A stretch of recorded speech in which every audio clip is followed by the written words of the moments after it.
할렐루야 샬롬 하고 인사하십니다. 할렐루야 샬롬 샬롬 샬롬 샬롬 샬롬. 하나님 감사합니다. 여러분 사랑합니다. 하나님 사랑합니다. 오늘은 우리가 어찌할꼬 라는 제목입니다. What shall we do? 인데요. 조한반연이 그렇게 고백했다고요. What shall I do? 앞으로도 철로역정에 대한 이야기를 조금 제가 더 할 것입니다. 참 귀한 책이고, 어제 밤에는요, 존 번연이 어떤 사람이었나를 제가 조금 찾아봤어요. 그랬더니 우리는 희망을 가져도 좋을 것 같더라고요. 아주 망나니였어요. 아주 욕도 너무너무 잘하고 거칠고 못됐고, 근데 잘 된 게 좋은 인연을 만났더라고요. 교회를 잘 만났고요. 거기 척교도 목사님에게 어린 날부터 은혜를 받아서 아마 존 번연도 8, 9, 10살 때 예배를 아마 어린이 예배는 아니었을 것 같아요. 홀 목사님의 설교를 들을 때마다 무엇을 했다고 마음에 찔림이 그렇게 있었다고 합니다. 그러면서도 뭐 욕하고 그랬는데요. 자치기, 그 나라도 자치기가 있나 봐요. 영국에도. 너무 재밌었어요. 자치기를 하는데 벼랑간의 하늘에서, 제 모습 보시면서 얘기 들으시면 돼요. 벼랑간의 하늘에서 음성이 났다고 그럽니다. 뭐라 그러니, 내 죄를 버려두고, 내 죄를 버려두고 천국에 갈래? 아니면 죄를 가지고 지옥에 갈래? 이런 음성이 들렸대요. 어린 나이에. 그런데도 뭐 듣고 뭐 무서워, 이상하다 하고는 또 그렇게 했는데, 그 이후에 조금씩 그 욕하고 못되게 굴던 버릇이 조금씩 고쳐졌다고 합니다. 그래서 엘스터 교회와 거기에 계신 홀 목사님이 잘 만났고, 그 다음에는 21살 때 제가 지난번에도 여러분에게 소개해 드렸던 것 같아요.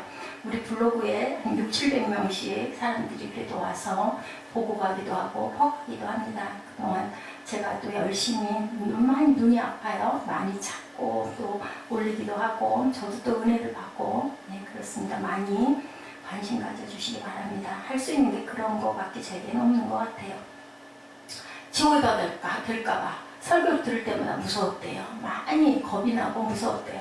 근데 21살 때 결혼할 때 가장 잘 만난 게 아내를 잘 만났더라고요. 보니까 역시 남편들은 아내를 잘 만나야 돼요. 그리고 뭐라 그래요?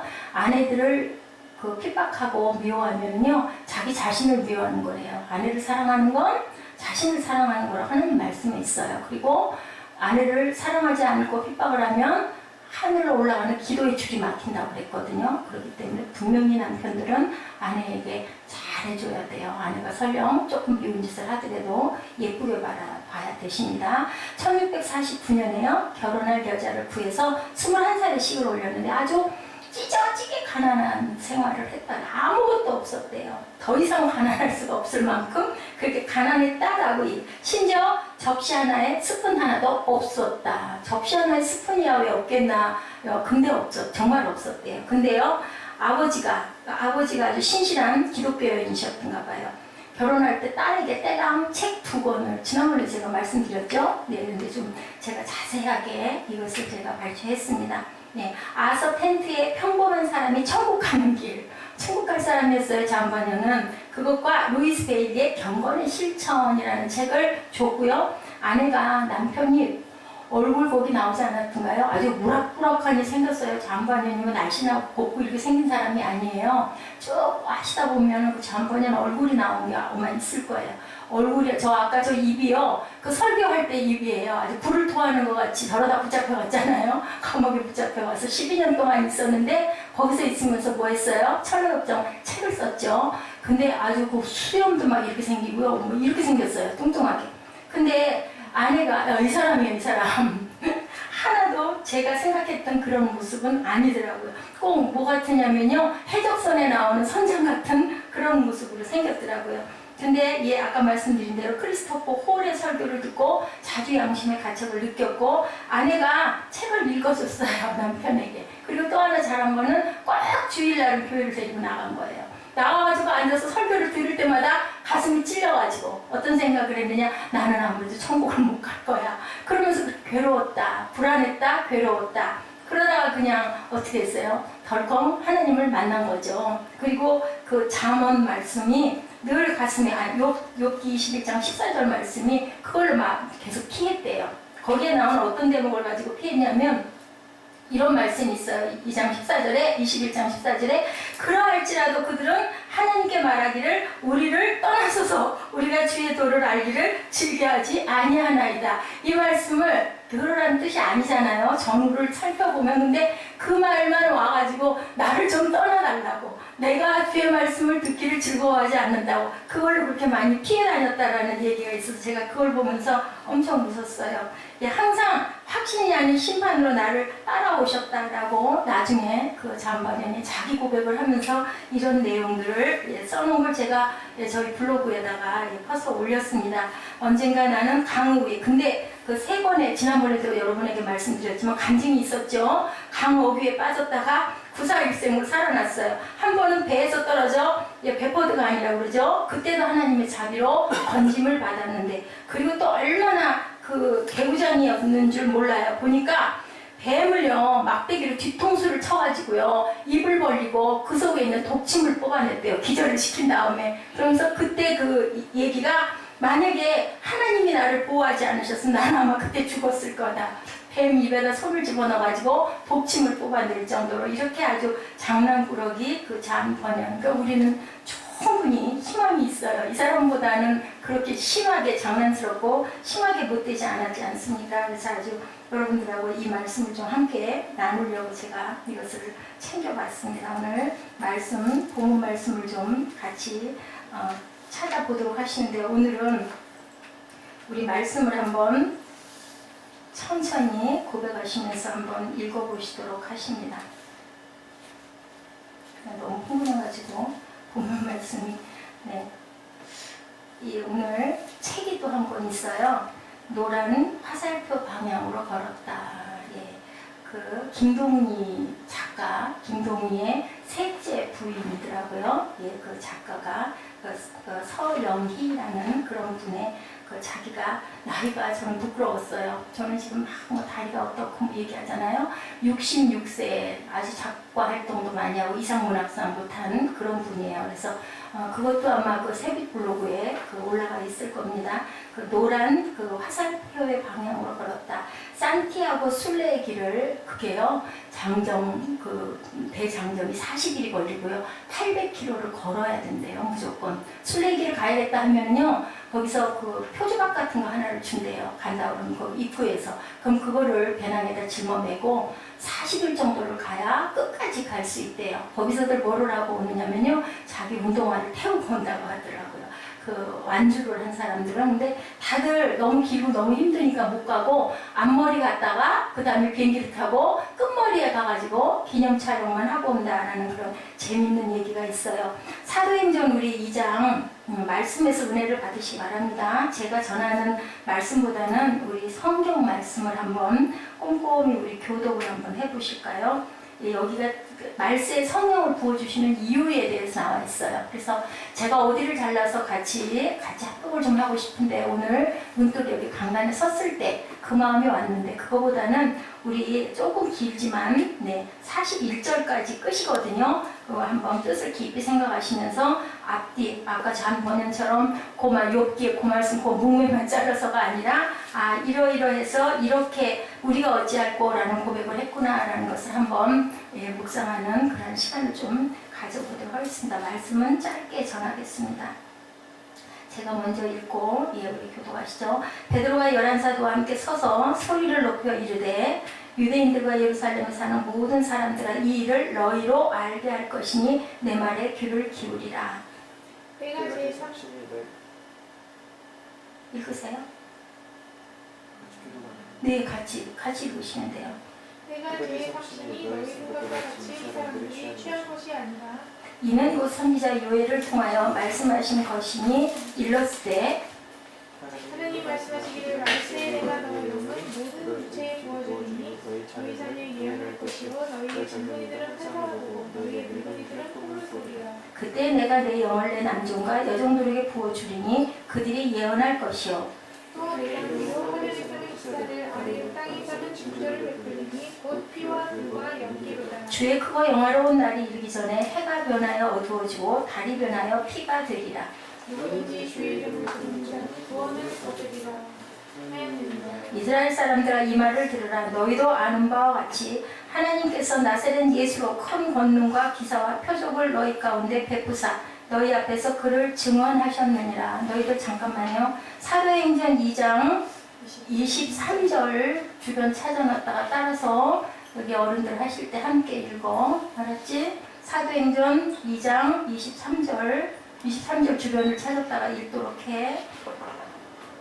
이스라엘 사람들아 이 말을 들으라. 너희도 아는 바와 같이 하나님께서 나사렛 예수로 큰 권능과 기사와 표적을 너희 가운데 베푸사 너희 앞에서 그를 증언하셨느니라. 그가 하나님께서 정하신 뜻과 미리 하신 대로 내주가 되었거든. 너희가 복없는 자들의 손을 빌려 못 박아 죽였으나 하나님께서 그를 사망의 고통에서 풀어 살리셨으니 이는 그가 사망에 매여 있을 수 없었습니다. 다윗이 그를 가리켜 이르되 내가 항상 내 앞에 계신 줄을 배웠으며 바로 요동치 아니하게 하기 위하여 그가 내 우편에 계시도다. 그러므로 내 마음이 기뻐하였고 내 혀도 즐거워하였으며 육체도 희망에 거하리니 이는 내 영을 음부에 버리지 아니하시며 주의 거룩한 자로 썩음을 당하지 않게 하실 것이니로다. 자, 28절이야. 주께서 생명의 길을 내게 보이셨으니 주 앞에서 내게 기쁨이 충만하게 하시리로다 하였으므로 형제들아 내가 조상 다윗에 대하여 내게 말할 수 있느니 다윗이 죽어 장사되어 그 뼈가 오늘까지 우리 중에 있도다. 그는 선지자라 하나님이 이미 맹세하사 그 자손 중에서 한 사람을 그 위에 앉게 하리라 하심을 알고 미리 목포로 그리스도의 부활을 말하되 그가 음부에 버리게 되지 않고 그의 육신이 썩음을 당하지 아니하시리라 하더니 이 예수를 하나님이 살리신지라 우리가 다 이 일의 증인이로다.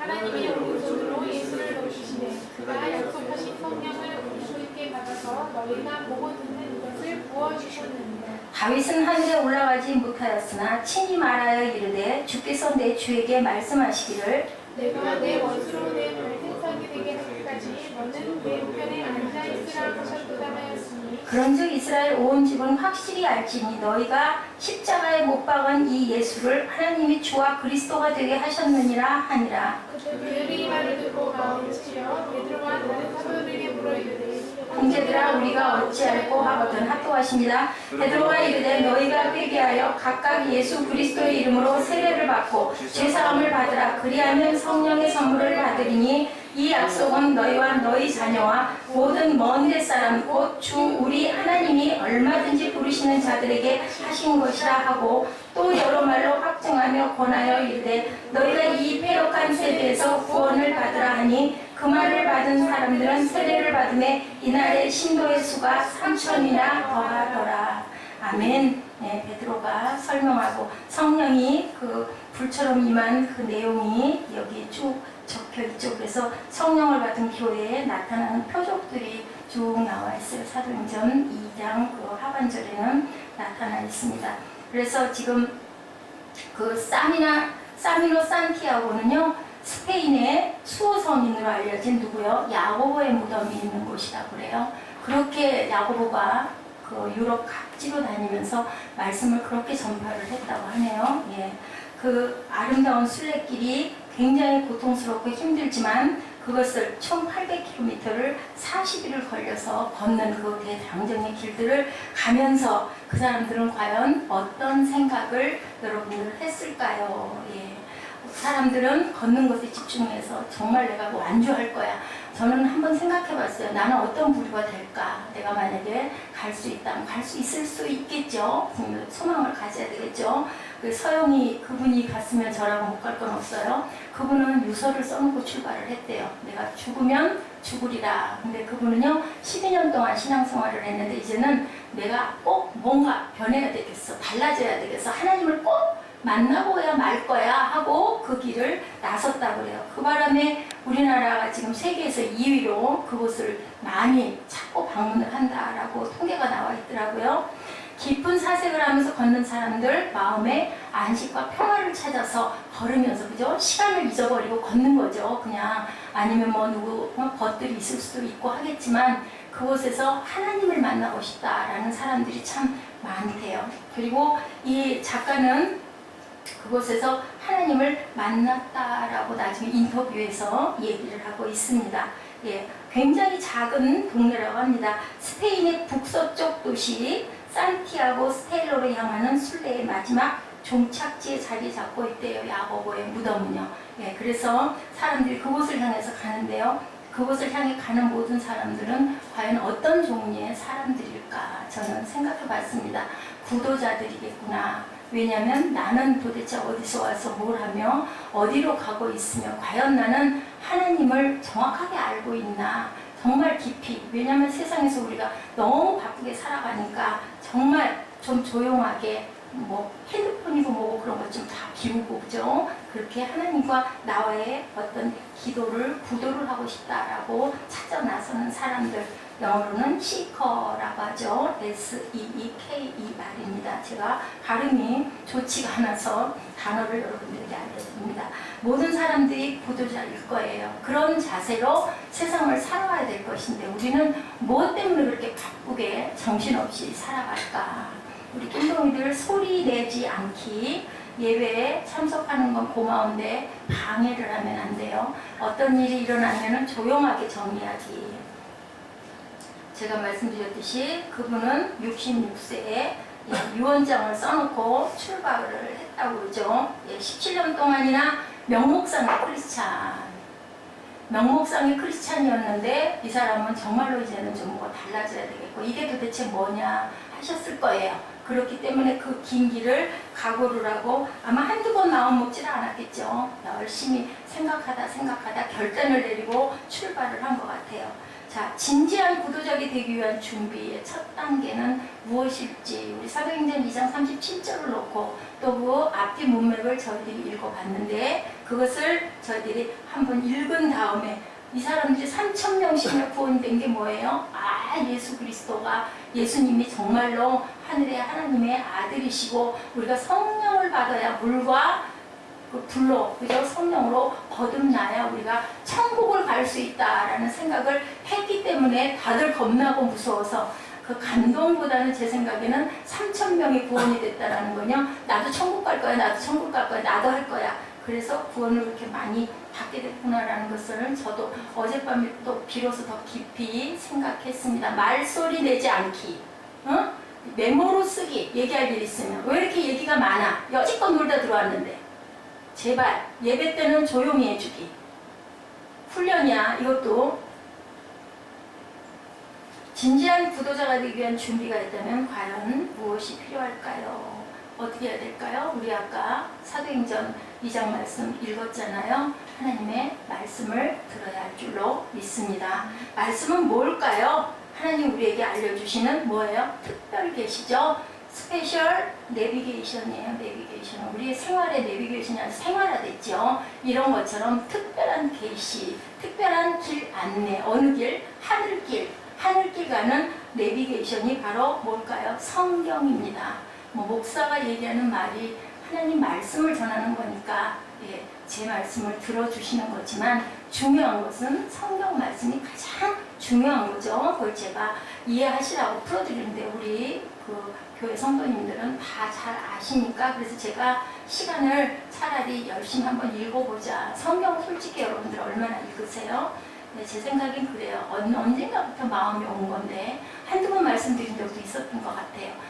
적어도 직장생활들 하시고 바쁘시니까 여유가 없고 또 여기 오시면 또 편안하게 앉아서 기도하고 여유 있게 준비들을 못 하셔요. 제가 참 죄송하게 생각해요. 다들 손이 돼야 되고 발이 돼야 되고 뭐 치워야 되고 쓸어야 되고 막 이렇잖아요. 주일날도 아침 일찍부터 움직이시니까 어려우시니 밤에 토요일날 밤에 기도 두 분이 손 붙잡고 하시고 그리고 성경 그 헌금 봉투를 갖다 놓으셨다가 주일 것만이라도 미리 좀 단정하게 기도하는 마음으로 한 5분만 할애해서 기도하는 마음으로 그렇게 서로 그 기도 제목을 가지고 그 기도를 헌금 봉투를 열심히 단정하게 쓰시면 어떨까 하는 생각이 전부터 났어요.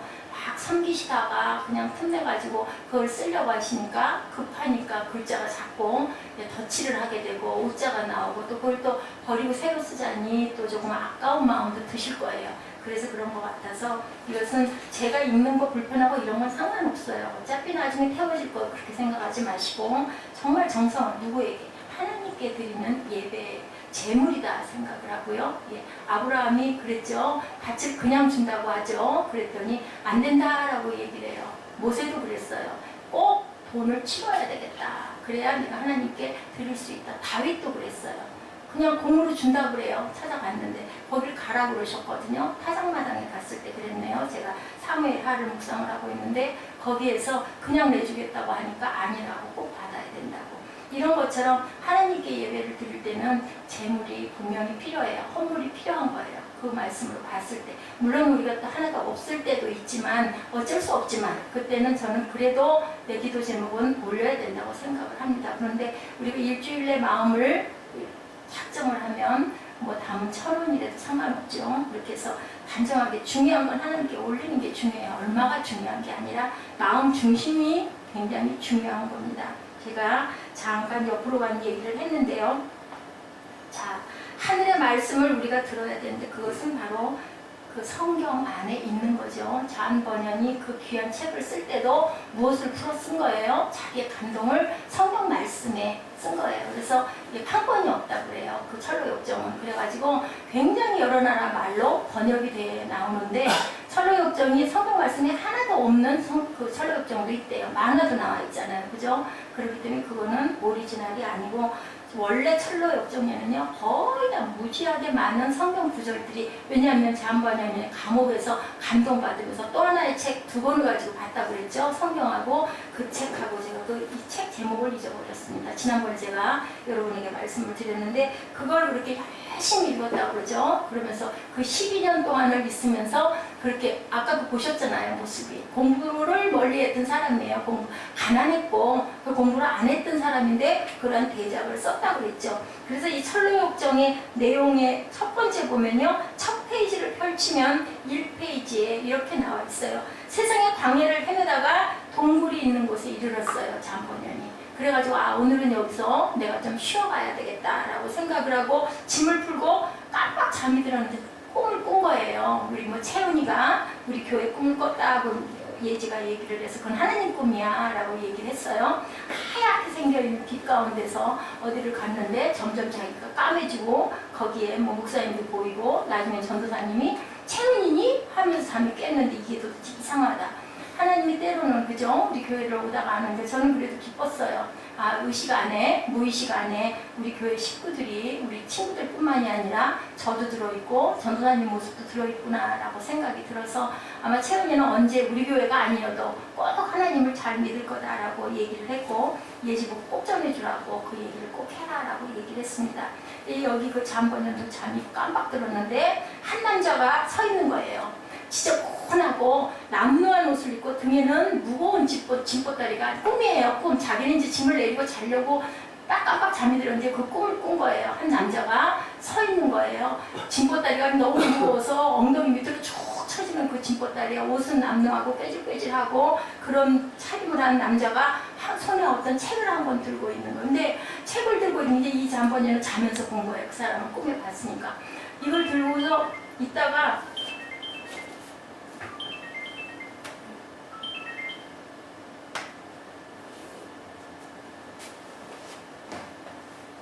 네 친구가 나한테 전화했어. 짐보따리를 들고 있는데 손에 이렇게 뭘 들고 있다가 막 부들부들 떠는 거예요. 이제 꿈을 꾸는데 보는데 부들부들 떨다가 나중에는 막 하고 소리 지르고 울면서 하는 소리가 What should I do 였었어요. 근데 손에 들고 있는 게 뭐였냐면 성경책이었던 거예요. 성경책을 들고 그거를 읽는데 막 그냥 감동으로 눈물을 줄줄 쏟다가 못 견뎌가지고 소리를 지르는 게 What should I do? 그럼 나는 어떻게 하란 말인가? 오늘 사도행전 2장 37절은 What shall we do잖아요. 우리는 어떻게 할까? 근데 이 사람은 성경을 들면서 What shall I do? 내가 어떻게 해야 됩니까? 라고 누구에게 물어봤을까요? 하나님에게 물어보는 그런 것을 본 거예요. 남는 옷을 입은 사람이. 참을 수 없게 부르짖는 그거. 이 말씀이 바로 오순절날 마가의 다락방에 임했던 성령의 불이 임하게 하였던 그 베드로의 설교 중에 그 얘기가 나오죠. 그렇게 소리질러 우리는 과연 어떻게 할까? 어떻게 하는 게 방법이라고 그래. 베드로가 물과 성령으로 거듭나야 된다. 그래서 침례를 받은 사람이 3,000명에 달했다라고 얘기를 하고 있죠. 예, 그들이 성령이 그들 마음에 임하자 마음속의 것들을 제일 먼저 뭘 토해냈을까요? 토해내는 게 회개였겠죠. 그죠? 내 안에 있었던 더러운 것들을 은혜를 받으면 성령이 충만함을 받으면 토해낼 게 뭐가 있겠어요? 우리 안에 더러운 것들을 토해내야 되겠죠. 그래야 씻어지지 않겠습니까? 아니 나는 뭐 그런 게 없어. 그것은 성령 받지 못한 거예요. 아이고 나는 뭐 그렇게 비춰봤을 때 보통 사람들보다 더 못되고 그런 점은 나는 없는데 아니죠. 모든 사람들에게 다 고백해야 될 게 너무 많죠.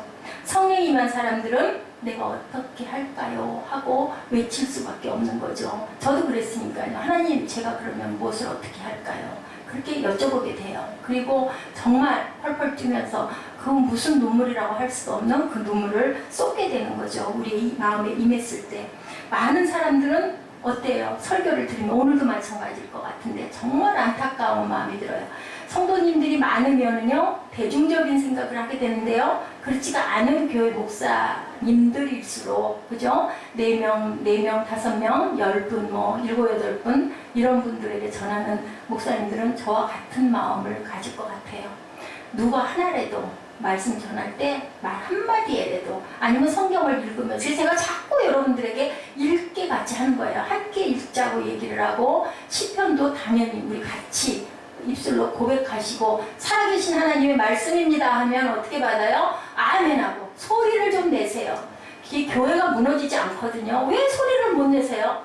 꼭 외치세요. 왜냐하면 살아계신 말씀대로 이루어져요. 성경이 있어요. 우리 입으로 고백하는 대로 그대로 되어진다. 그 믿음을 가지시고 뭐가 안 되냐면 저도 그거 좀 느끼는데요. 영어요. 영어 우리 공부하잖아요. 저 지난 학기에 영어 공부를 좀 했는데요. 기초 생활영어 공부를 좀 더 해봤어요.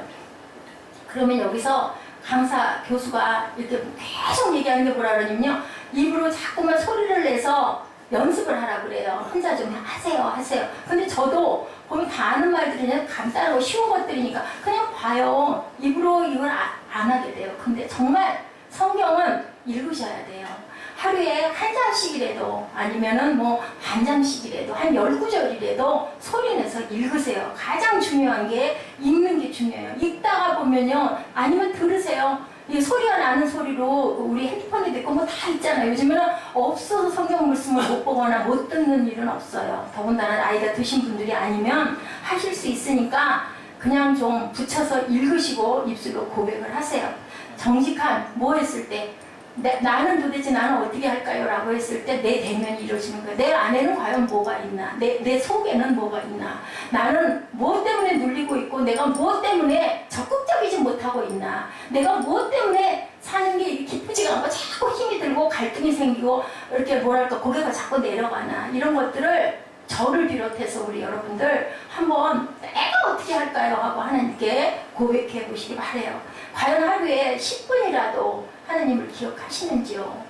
기도하실 때, 식사하실 때라도, 식기도 한 그 이후에라도, 식사를 하시면서라도, 혼자서라도 그렇게 하나님을 기억하시는 자기 대면이 성령께서 우리 마음에 임하시는 첫 번째 역사라는 거. 내 대면을 하고 그 다음에는 그냥 어쩔 수 없이 더럽고 나는 추하고 인간은 다 그렇지 이게 아니라 고백하시고 그러고 나면 그 다음에 어떻게 해야 될까요? 정직한 대면을 한 다음에는 우리가 실천을 해야 되겠죠. 이 서영희 작가처럼 어떻게 해야 될까요? 하나님을 찾아야 되는 거예요. 어떻게? 적극적으로.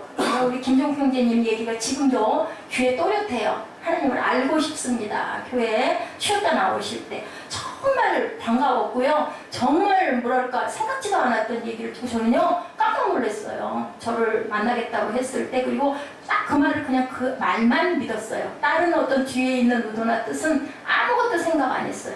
그래서 그렇다는데 하나님을 다시 가는 게 원이라는데 그거를 안 받아주는 목사가 아니죠. 그죠? 우리 관계가 아무리 나빠도 예를 들어 우리 관계 나쁘지 않았지만 예를 들면 아주 제가 쳐다보고 싶지 않은 누군가가 와가지고 우리 교회를 와가지고 나 목사님한테 성경에 대한 걸 좀 느끼고 그리고 하나님을 좀 내가 좀 계시다는데 난 잘 모르겠으니까 알고 싶습니다. 그럼 난 그래도 그러시냐고 오시라고 그럴 것 같아요. 그래서 저는요 예배드리고 제가 뭐 말을 좀 듣죠. 예배 드리는 데는요 어떤 분이든 간에 나를 많이 아프게 했던 어떤 분이든 내 원수가 누구일 수도 있다고 그래요. 내 가족일 수도 있다고 하잖아요. 왜냐하면 가장 상처를 많이 받기 때문에. 그렇더라도 그렇기 때문에 하나님이 예배 공동체를 주시는 거죠. 하나님을 섬기고 믿다 보면요 미워할 수가 없고요 원망을 할 수가 없는 거예요. 왜냐하면 그게 내가 그렇게 하면 내가 지옥이니까, 내 마음이 지옥이니까, 그것을 비워야 되니까, 그것을 극복해야 되니까. 그래서 하나님이 저를 여기다 세우셨구나라는 생각을 요즘에 합니다. 정말 구도의 출발점이 어디냐? 그 고백이 있어야 크리스찬이라는 거예요. 내가 과연 하나님 어떻게 할까요? 내가 과연 어떤 부분이 부족해서 내가 어떻게 해야 될까요? 라는 것을 고백하고 자기의 첫 대면을 하나님과의 관계에서의 대면을 할 줄 아는 저와 여러분 되시기 바랍니다. 야고보 사도가 여기가 그 스페인에 아주 뭐 우상처럼 굉장히 이분이 그 성인으로 그렇게 나와 있다고 그러죠. 야고보 사도가 이렇게 정의하고 있네요. 1장 23절에 누구든지 도를 듣고 행하지 아니하면 그는 거울로 자기의 새긴 얼굴을 보는 사람과 같다. 거울은 어때요? 여러분들 거울에 뭐 치장해 주든가요? 우리 거울 이렇게 들여다보면 우리 얼굴에 정말 좋은 거울일수록 어때요? 아주 이런 뺨에 있는 잡티까지 다 보여서 좀 가리고 싶을 정도로 비춰져요. 그냥 거울은 아무 다른 걸 하는 게 없어요. 그대로 보여주는 거예요. 그대로 보여주면 우리는 어떻게 해야 될까요? 뭐 예를 들면 얼굴이면 카바를 한다든지 뭐 마사지를 한다든지 그죠? 어디가 뭐가 묻었으면 닦는다든지 그래야 되겠죠. 행하지 아니하면 거울로 자기 생긴 얼굴을 보고 그냥 있는 사람과 같다라는 얘기를 야고보 사도가 말씀하고 있어요. 제 자신을 보고 가서 그 모형이 어떠한 것을 곧 잊어버린다라고 얘기합니다. 24절, 25절에 자유하게 하는 온전한 율법을 들여다보고 있는 자는 듣고 잊어버리는 자가 아니고 실행하는 자는 이 사람이 그 행하는 일에 복을 받으리라. 귀한 말씀이죠. 25절 말씀 다시 한번 우리 입술로 고백해 보실까요? 자유롭게 하는 온전한 율법을 들여다보고 있는 자는 듣고 잊어버리는 자가 아니고 실천하는 자니 이 사람은 그 행하는 일에 복을 받으리라. 듣고 끝나면 소용이 없다라는 거예요. 실행해야, 실천해야 복을 받을 것이다. 26절에 뭐라고 그러시나요? 누구든지 스스로 경건하다 생각하며 자기 혀를 재갈 물리지 아니하고 자기 마음을 속이면 이 사람의 경건은 헛것이라 라고 얘기를 해요. 하나님 아버지 앞에서 정결하고 더러움이 없는 경건은 곧 어떻게 하는 거라고요? 고아와 과부를 환난 중에 돌보고 자기를 지켜 세속에 물들지 않은 그것이니라. 여러분들 제가 설교를 더 말씀드리지 않아도 알겠죠? 어떻게 해야 된다는 거. 야고보서 이 말씀을 돌아가시면은 묵상을 하세요. 두 분이 손 붙들고 야고보서 1장 23절에서 27절을 같이 묵상을 하세요. 우리가 어떻게 해야 되겠다. 저희가 어떻게 할까요? 하고 하나님께 여쭤보세요. 그 부부가 손 붙들고 기도하는 게 참 귀하고 좋대요. 그러면 마음이 하나가 안 될 수가 없다고 합니다. 그것을 한번 실천해 보시길 바랍니다. 야고보 저자는요 진리의 말씀을 이렇게 거울에 비교하고 있어요. 거울을 보면 엉클어진 우리가 자고 일어나서 아침에 화장실 가가지고 거울 이렇게 보면 내 모습이 보이잖아. 아이고 아주 엉망이네. 그죠? 머리도 감고 만지게 되잖아요. 그것처럼 성경 말씀이 나를 비춰보라는 거죠. 그리고 그것을 보았고 느꼈고 깨달았으면 행하라는 거죠. 그런 부분들의 것들을 내가 실행을 하라는 아니 엉클어졌으면 어떻게 해야 돼요? 씻고 감고 닦고 만지고 그죠? 옷 입고 해야 되잖아요. 근데 그냥 뭐 그렇지. 그러면 아무 소용이 없죠. 거울 봐도 아무 소용이 없고 그렇게 하고 밖에 나오는 사람은 아무도 없다라는 거예요. 하나님 앞에 진리의 말씀 앞에서 진정으로 서서 나라는 존재는 과연 어떻게 생겼나라는 것을 깊이 생각하시는 저와 여러분 되시기 바랍니다. 영국 기독교 그 사적지 중에 이것을 찾다 못 찾았어요. 그 베포드라고 하는 작은 도시에 엘스터 마을, 조그마한 마을에 잠보는 박물관이 있다고 그래요. 그 성지 순례를 가면 거기를 일부러 찾아가시는 분들이 있네요. 보니까 굉장히 멀죠. 예, 창고를 개조를 했대요. 거기를. 그래서 처음에는 미팅 플레이스로 만들고 있다가 나중에 거기다가 교회를 세워놨다고 합니다. 아주 조그만한 교회. 거기서 잠번에는 말씀을 전했대요. 예, 세월이 지나면서 그곳에 교회당이 처음부터 세운 게 아니라 처음에는 그냥 조그마한 작업실처럼 조그맣게 지어놨다가 나중에는 거기다 세우는데요. 1650년이 시작되어서 49년에 현재 건물이 지어졌대요. 1849년에. 그러니까 몇 년이에요? 한 200여 년, 그죠? 후에 지어진 교회라고 쓰여져 있고 사인이 되어 있대요. 그 건물 내부가 아주 조그마한 교회로 되어 있는데요.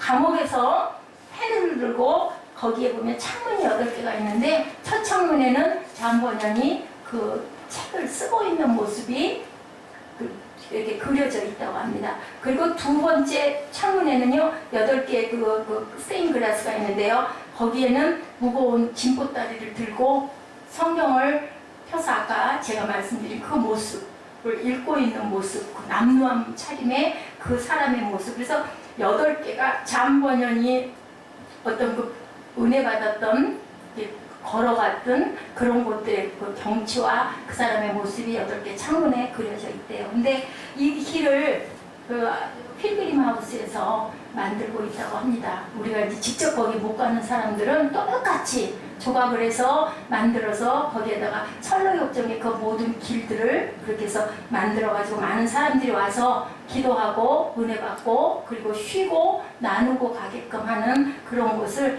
우리나라에서 최초로 그 순례 성지의 잠번연의 그 같은 순례의 길을 그대로 만들어 놓은 그 길을 만든다고 그래요. 여러분들 틈이 나시면 그렇게 멀지 않아요. 한번 가보시기 바랍니다. 지금 이제 시작을 했다고 그래요. 가장 가까운 사람에게 이해되지 못하는 구도자의 고독. 여러분들 어땠어요? 예수님도 가족들이 아들인 거예요. 하나님의 아들이라는 거 못 믿었죠? 돌아가시고 나서 부활하신 후에 그 형제들이 우리 형이 정말 하나님의 아들이었구나라는 것을 알았다고 그래요. 이 철로역정에 있는 이 사람도 크리스찬도 가장 먼저 이것을 하나님을 만나고 나서 쫓아가가지고 자기 가족에게 얘기를 했대요. 내가 이런 경험을 이렇게 깨달고 느꼈다 그랬더니 가족들이 뻥만 쳐다보면 이상해졌어. 사람이 조금 어디가 좀 잘못된 것 같아요. 아무도 이해해주를 않았을 때 이 잠번연은 자기의 고독을 실존의 고독이다라고 그렇게 호소를 했다고 합니다. 마태복음 10장 38구절에도 증거하고 있죠. 자기 십자가를 지고 나를 쫓지 않는 자도 내게 합당치 아니하리라. 자기 목숨을 얻는 자는 잃을 것이요 나를 위하여 자기 목숨을 잃는 자는 얻으리라. 죽음을 각오하면 무엇이 생겨요? 나 죽어도 좋아요 하고 난 다음에 뭐가 올까요? 부활이 오죠. 우리가 생명을 잃으면 영생을 얻게 됩니다. 세상에서 우리가 살다가 가는 데가 어디예요? 그죠? 부활의 생명을 우리는 받았죠.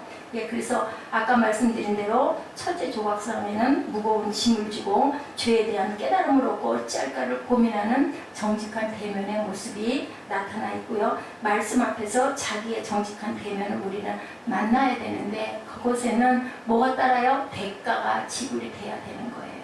여러분들 이 교회 섬기시느라고 힘들다라고 생각하지 마세요. 장차의 영광에 비교할 바 없다고 하죠. 교회만 왔다 갔다 하고 그저 나는 말씀이나 듣고 그냥 오늘 주일 지켰으니까 괜찮아 하는 사람은 천국이 없습니다.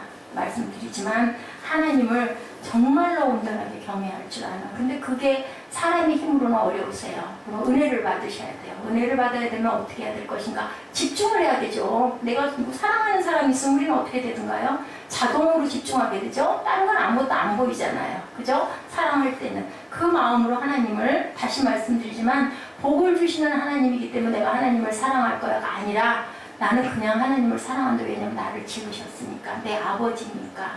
이런 마음을 품고 사랑할 때는 하나님께서 좋은 곳으로 채워주시죠. 수레자 크리스찬도 고도의 길을 혼자서 떠났어요.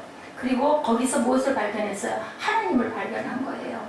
이 말씀드린 서영원 작가도 유서를 써놓고 길을 갔는데요. 길을 떠나면서 나는 죽어도 꼭 이 길에서 내가 하나님을 발견하고 찾고 만나고 말 거야. 이 장정이 아무리 길어도 그냥 완주를 하셨어요. 이분은 그 나이에 하고 있는데 한참 어딘가를 갔는데요. 푸른 초장의 목초지에 나귀 한 마리가 이렇게 논일고 있더랍니다. 그런데 이상하더래요. 그 나귀가요. 이 서영은 작가한테 겁도 없이 사람에게 이렇게 와가지고 막 몸을 비비고, 우리 사무엘처럼, 우리 사무엘이 제일 잘하는 게 비비는 거거든요. 막 비비고 와가지고 막 이러더라는 거죠. 그래서 이 서영원도 처음에는 웬 나귀가 하나 있네 했다가 나중에는 와가지고 막 기대고 문지르고 비비니까 아이고 이쁘다 그러고 쓰다듬으면서 딱 마주친 게 뭐를 마주치냐면 나귀의 눈을 마주친 거예요. 나귀의 눈을 바라본 순간 그냥 이 서영원은 막 너무나 그 자리에 그냥 무릎을 꿇고 앉았다고 그래요. 무릎을 꿇고 하나님 감사합니다 했대요.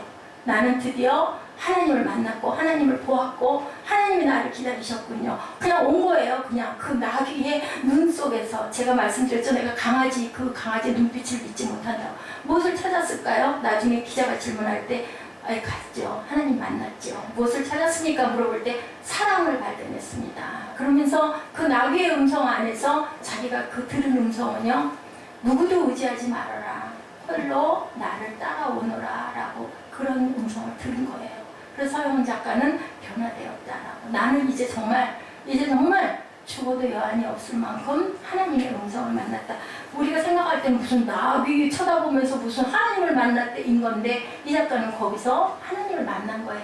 여러분들 무슨 하나님 만나는 사건이 뭐 기도하면서 뭐가 막 들이부어지고 아니에요. 산천을 바라보다가 그죠? 입새에 날리는 바람결 속에서도 하나님을 느낄 수 있는 거예요. 그랬을 때 내가 깨달아지고 내 가슴이 막 어떻게 돼요? 막 너무 기뻐지죠. 부풀어지죠. 너무 감사하죠. 하나님이 나를 알고 나를 보고 계시는구나. 저는 그런 감동을 참 수시로 여러 번 많이 받았습니다. 그게 은혜죠.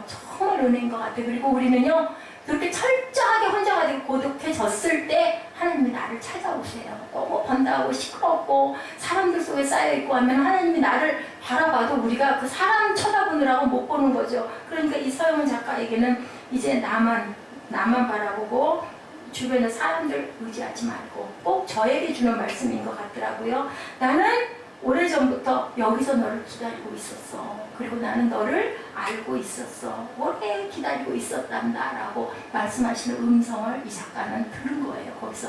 또 작가였으니 얼마나 감수성이 예민했겠습니까? 그런 부분도 있겠죠. 그죠? 근데 어찌됐든 간에 이분은 그때부터 정말 무릎을 꿇고 그렇게 외쳤답니다. 하나님 감사합니다. 저를 기다려 주셨군요. 저를 잊지 않으셨군요. 이제는 내가 보여달라고 하지 않겠습니다. 그러니까 그런 구도의 그 마음이 머리에 계속 교회를 나가면서도 있었던 거죠.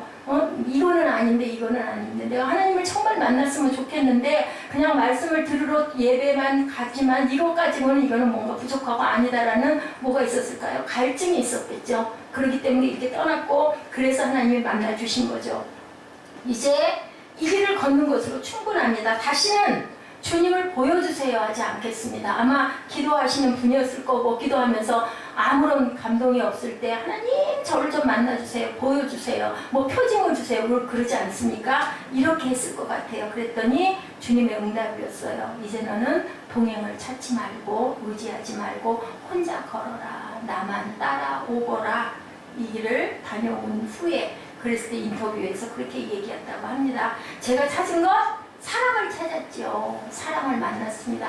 하나님은 무엇이라고요? 사랑이시라. 저는 요 몇 주일 동안에 이 말씀 속에서 그렇게 그 창조의 하나님의 섭리를 느껴서 지금 계속 그 얘기를 우리 예지에게도 얘기를 했고요.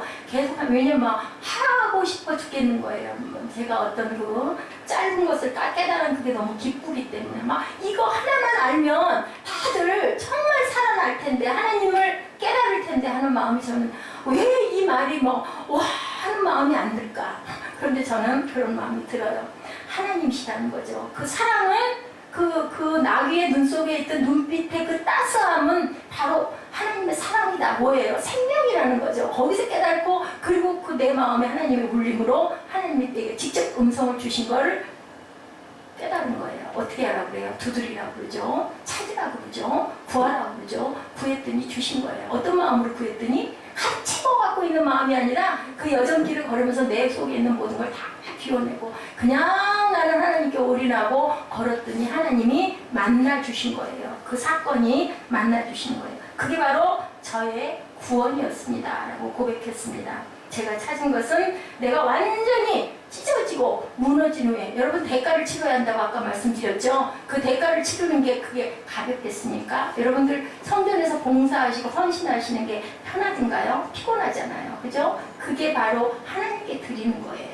그게 없이는 하나님을 만날 수가 없는 거예요. 그냥 편안한 공간에 가가지고 그냥 좋은 분위기에서 그냥 말씀이나 듣고 그냥 가볍게 차 타고 돌아오고 가고 하는 거는 하나님께 드리는 헌신이 아니에요. 우리 지난번에 배웠죠. 어떻게 하라고 그랬어요? 몸으로 드리라고 그랬죠. 영적 제사는 어떻게 드려야 된다고요? 내 모든 것으로 내 온 육신으로 드리라고 얘기했잖아요. 헌신하라고 그랬잖아요.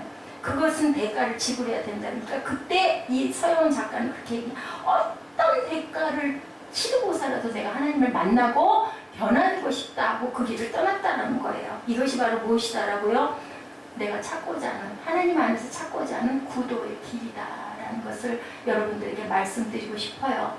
때가 있어요. 각자 누구에게나 다 때가 있는데 진정한 구도자가 되는 길은요, 어떤 대가를 치르고서라도 정말 하나님을 만나고 싶고 변화하고 싶고, 나 그게 변화하고 싶지 않아. 난 이것도 좋사온데. 그러니까 우리가 평안한 길을 가는 사람은 하나님을 많이 찾지 않아요. 기도 절실하게 하지 않게 돼요. 뭐 물질도 있고, 그죠? 뭐 사랑하는 사람도 있고, 요즘에 뭐 아파트 뭐 내 집이어야 하나요? 아니어도 되잖아요. 임대 아파트도 얼마든지 있고, 그죠? 내 직장이 있고, 뭐 이만하면 되지. 내가 뭐 그렇게 길을 쓸 일이야. 그냥 좋아하는 사람하고 그냥 편안하게 좀 있었으면 좋겠는데 그런 마음이 들겠지만 그것은 내가 항상 그 나이에 있지 않거든요. 나이가 들어가거든요. 병이 찾아오기도 하거든요. 가야 할 길이 있거든요. 나는 어쩔 수 없이 오늘도 우리는 어때요? 하루를 하나님 주신 하루를 쓰고 또 이렇게 비우고 새날을 맞는데 여러분들 새날을 맞으리라는 보장이 있습니까? 제가 늘 말씀드리지만 그것은 누가 아세요? 하나님밖에는 아무도 모르세요. 그녀의 마지막 글입니다. 지금 저는 나를 산티아고에 닿게 해준 수많은 화살표, 헌신의 징표에 노란 화살표를 따라가게 해준 그 화살표에 엄청난 빚을 졌습니다. 라고 제 얘기가 아니라요. 그 작가의 고백이에요. 그 빚을 갚는 방법은요. 단 한 가지. 내가 또 다른 화살표가 되어서 내 뒤를 따라오는 사람들에게 길을 안내해주는 것입니다. 우리 표지판 보고 따라가잖아요. 물론 내비게이션 요즘에 발달돼서 그거만 보면 되긴 하지만 옛날에는 표지판이 얼마나 반갑고 고마운 존재인지 모르죠. 그래서 산길에는 그게 맺어 있다고 그러죠. 리본들을, 노란 리본들을 이렇게 매놓는다고 그러죠. 길 잃어버릴까봐. 자기가 한번 길을 잃어버리면 더더군다나 그거를 하나씩 꼭 매놓고 산을 올라간다고 합니다. 뒤따라오는 사람들에게 방향을 주는 것.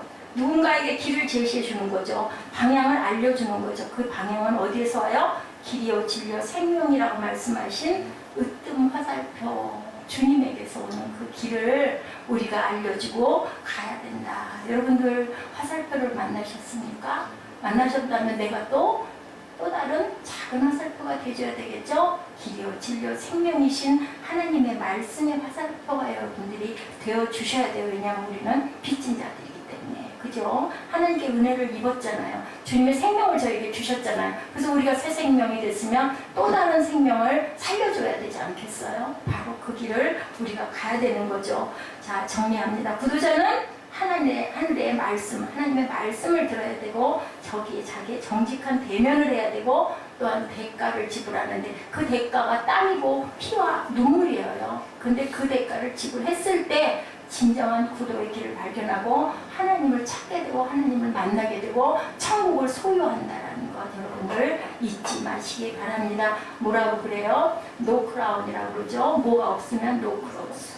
십자가가 없으면 면류관을 쓸 수가 없다라고 하세요. 십자가를 치는 것은 철저한 자신에 대한 죽음을 뜻한다라고 마태복음 10장 36절에 말씀하고 있습니다. 철저한 자기의 죽음이다. 내가 십자가를 지고 주님을 따라가야 된다. 어떠한 대가를 지불하고서 달라지기를 소원하는 사람들. 그래서 길을 떠나는 구도자들에게 약속된 면류관. 그게 바로 뭐라고요? 사랑이라고요. 구원이라고 말씀하고 계세요. 우리 마태복음 말씀 한번 같이 또 우리 기도하시는 시간 갖도록 합니다. 마태복음 10장 35절부터 38절까지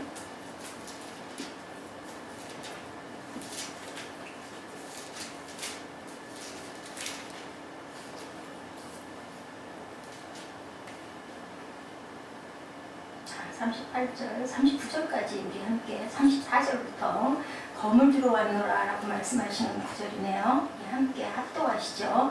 내가 세상에 화평을 주러 온 줄로 생각하지 말라. 화평이 아니요 검을 주러 왔노라. 내가 온 것은 사람이 그 아버지와 딸이 어머니와 며느리가 시어머니와 불화하게 하려 함이니 사람의 원수가 자기 집안 식구리라. 아버지나 어머니를 나보다 더 사랑하는 자는 내게 합당하지 아니하고 아들이나 딸을 나보다 더 사랑하는 자도 내게 합당하지 아니하며 또 자기 십자가를 지고 나를 따르지 않는 자도 내게 합당하지 아니하리라. 자기 목숨을 얻는 자는 잃을 것이요 나를 위하여 자기 목숨을 잃는 자는 얻으리라.